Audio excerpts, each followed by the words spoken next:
আজকে আমরা এমন একটা সাধারণ সাদা পাউডার নিয়ে কথা বলবো যেটা কিনা একটা আস্ত মাল্টি-বিলিয়ন ডলার ইন্ডাস্ট্রিকে চ্যালেঞ্জ করার ক্ষমতা রাখে। চলুন এর গভীরে ঢোকা যাক। প্রশ্নটা শুনতেই কেমন অবিশ্বাস্য লাগছে, তাই না? মাত্র ২০০ টাকার একটা পাউডার আর তার সাথে কিনা ৫ লাখ টাকার একটা এয়ার কন্ডিশনারের তুলনা। কিন্তু আজকের এই আলোচনাটা ঠিক এই বিষয়টা নিয়েই। কিভাবে এত সাধারণ একটা জিনিস একটা আধুনিক দামি টেকনোলজির চেয়েও ভালো কাজ করতে পারে? চলুন এর পেছনের বিজ্ঞান আর ইতিহাস দুটোই একটু ঘেঁটে দেখা যাক। এই পাউডারটা সূর্যের ৯৮.১% আলো, হ্যাঁ ঠিকই শুনেছেন, ৯৮.১% আলো রিফ্লেক্ট করতে পারে। মানে সোজা কথায় প্রায় সবটুকু গরমই এটা বাইরে ফেরত পাঠিয়ে দেয়। আর এই কারণেই পার্ডু ইউনিভার্সিটির গবেষণায় এটাকে পৃথিবীর সবচেয়ে সাদা জিনিস হিসাবে স্বীকৃতি দেওয়া হয়েছে। এমনকি এটা গিনিজ ওয়ার্ল্ড রেকর্ডসেও নাম তুলেছে। তো এত আলো যে ফিরিয়ে দিচ্ছে তাতে আসল লাভটা কি হচ্ছে? লাভটা হলো এটা একটা ঘরের তাপমাত্রা প্রায় ১০ ডিগ্রি পর্যন্ত কমিয়ে ফেলতে পারে। ভাবা যায় কোনো রকম ইলেকট্রিসিটি খরচ ছাড়াই একটা ঘর এতটা ঠান্ডা হয়ে যাচ্ছে। আর এই যে সংখ্যাটা দেখছেন, এটা সম্ভবত সবচেয়ে গুরুত্বপূর্ণ। ধরুন একটা ১,০০০ স্কোয়ার ফিটের ছাদে যদি এই পাউডারের প্রলেপ দেওয়া হয়, তাহলে সেখান থেকে প্রায় ১০ কিলোওয়াট কুলিং পাওয়ার তৈরি হয়। ১০ কিলোওয়াট! এটা অনেক দামি সেন্ট্রাল এসি ইউনিটের চেয়েও বেশি। তার মানে এটা শুধু এসিকে একটু সাহায্য করছে তা নয়, বরং এসিকেও ছাড়িয়ে যাচ্ছে। ব্যাপারটা হলো, এই আইডিয়াটা কিন্তু একদমই নতুন কিছু না। হাজার হাজার বছর ধরেই মানুষ এটা ব্যবহার করে আসছে। চলুন দেখি কিভাবে এই পুরনো জ্ঞান আজকের দিনে সায়েন্স দিয়ে প্রমাণিত হলো। একদম ঠিক তাই। ভূমধ্যসাগরের সেই ছবির মতো সাদা গ্রামগুলো থেকে শুরু করে আজকের মডার্ন ল্যাব পর্যন্ত এই আইডিয়াটা কিন্তু সময়ের পরীক্ষায় একদম পাস। মানে ভাবুন একবার, যিশুর জন্মের ১৫০০ বছর আগে গ্রিকরা যেটা সহজ জ্ঞানে বুঝত, ১৯৭৩ সালে বার্কলি ল্যাব সেটাই ডেটা দিয়ে প্রমাণ করল। আর ২০২১-এ এসে পার্ডু ইউনিভার্সিটি তো সেটাকে প্রায় পারফেক্টই করে ফেলল। আচ্ছা, এখন ১৯৭৩ সালের সেই পরীক্ষার রেজাল্টটা একটু দেখুন। কি সাংঘাতিক তফাত! একটা সাধারণ কালো ছাদের টেম্পারেচার যেখানে উঠছে ১৩৫ ডিগ্রি ফ্যারেনহাইটে, সেখানে এই সাদা কোটিং দেওয়া ছাদের টেম্পারেচার মাত্র ৯৫ ডিগ্রি। মানে সরাসরি ৪০ ডিগ্রির পার্থক্য। এটা কিন্তু অসাধারণ।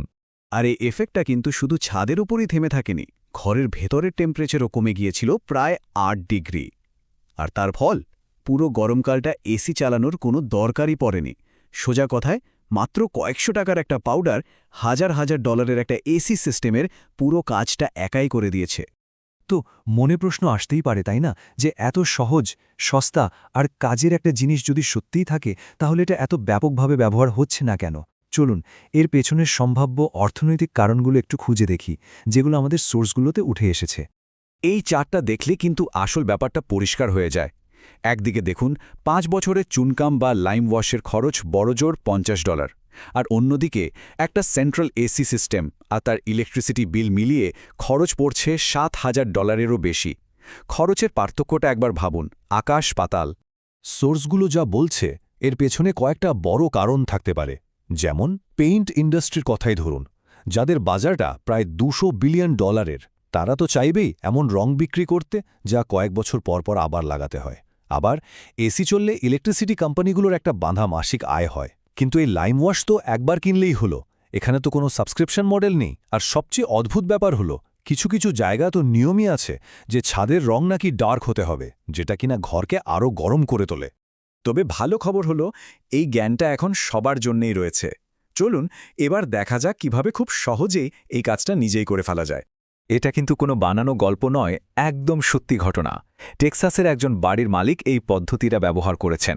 তার অ্যাটিক বা চিলেকোঠার তাপমাত্রা ১৪০ ডিগ্রি থেকে সোজা ৯৭ ডিগ্রিতে নেমে আসে। আর তাতে কি হলো, ১ বছরেই তার ইলেকট্রিসিটি বিল বেঁচেছে $১,২০০ বেশি, মানে প্রায় ১ লাখ টাকারও উপরে। তো যে জিনিসটা নিয়ে এতক্ষণ কথা হচ্ছে সেটার নাম হলো টাইপেস হাইড্রেটেড লাইম। খুব সাধারণ একটা পাউডার যেটা চুনা পাথর থেকে তৈরি হয়। আর সবচেয়ে বড় কথা হলো, এটা যে কোনো হার্ডওয়্যারের দোকানেই খুব কম দামে পেয়ে যাবেন। আর এটা ব্যবহার করার পদ্ধতি তো আরও সহজ। জাস্ট ১ ভাগ লাইম পাউডারের সাথে ২ ভাগ জল মেশাতে হবে, যতক্ষণ না এটা পাতলা দুধের মতো দেখতে হচ্ছে। তারপর একটা মোটা রোলার বা ব্রাশ দিয়ে ছালে একটা কোট লাগিয়ে দিন। প্রথম কোটটা সারা রাত শুকাতে দিন, তারপর দিন আর একটা কোট। ব্যাস, কাজ শেষ। তাহলে মূল কথাটা কি দাঁড়ালো? আমাদের হাতে এত সহজ একটা সমাধান থাকা সত্ত্বেও আমরা প্রায় জটিল আর দামি টেকনোলজির পেছনে ছুটি। এই আলোচনাটা শেষ করার আগে একটা প্রশ্ন মাথায় আসছে। আমাদের এই আধুনিক দুনিয়ায় এরকম আর কত সহজ পুরনো কিন্তু কার্যকর সমাধান লুকিয়ে আছে, যেগুলোকে আমরা হয়তো না জেনেই এড়িয়ে যাচ্ছি?